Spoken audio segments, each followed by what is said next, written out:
आज आपण इयत्ता चौथीचा विषय परिसर अभ्यास पाठ 16वा दिवस व रात्र पाहणार आहोत। आपल्याला एक गोष्ट कळते की सूर्य पूर्व दिशेला उगवतो, मावळतो पश्चिमेला, ही दक्षिण दिशा, ही उत्तर दिशा, या मुख्य दिशा आहेत आपल्या, बरोबर आहे। पण आपल्याला ह्या गोष्टी सुद्धा कळल्या पाहिजे की दिवस आणि रात्र का होतात, कसे होतात। दिवस कधी समजतो आपण? सूर्य उगवला, दिवसभर सूर्याचा प्रकाश असला तर आपण काय समजतो? दिवस आहे। आणि दिवस सूर्य पश्चिमेकडे झुकला, मावळला आणि हळूहळू अंधार पडायला लागला, नंतर चंद्र दिसायला लागला की आपण समजतो रात्र। आता असं का होतं? आपल्या पृथ्वीला सूर्यापासून प्रकाश मिळतो, चंद्राला सुद्धा सूर्यापासून प्रकाश मिळतो, पृथ्वीला सूर्यापासून प्रकाश मिळतो, चंद्राला सुद्धा सूर्यापासून प्रकाश मिळतो। आणि म्हणून आपला रात्री चंद्र सुद्धा आपला प्रकाशमान दिसतो। पण पृथ्वी हा ग्रह आहे, तसाच चंद्र हा सुद्धा ग्रह आहे, तो पृथ्वीचा उपग्रह आहे। आणि तारे कशाला म्हणायचं? जे लुकलुकतात त्यांना तारे म्हणायचं। म्हणजे सूर्य हा तारा आहे, तो प्रकाश देतो। पृथ्वी लुकलुकत नाही, चंद्र पण लुकलुकत नाही, हे प्रकाश देत नाही। यांना जो प्रकाश मिळतो हा सूर्यापासून मिळतो। आपल्या पृथ्वीचा आकार कसा आहे? गोल चेंडूसारखा।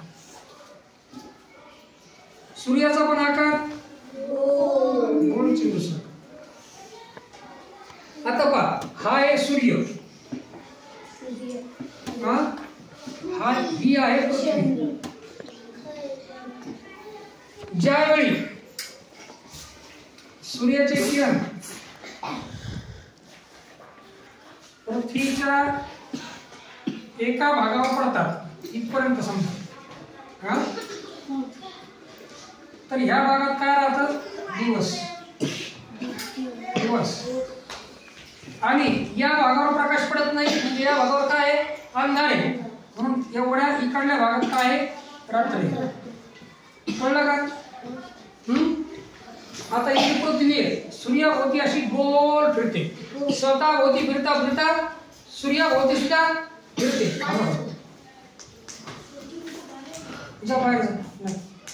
सूर्याभोवती पृथ्वी जेव्हा फिरते ती स्वतःभोवती फिरते आणि सूर्याभोवती सुद्धा फिरते। तर पृथ्वी जेव्हा फिरते त्यावेळेस हळूहळू पृथ्वीचा जो भाग सूर्याच्या प्रकाशात आहे तो हळूहळू काय होतो?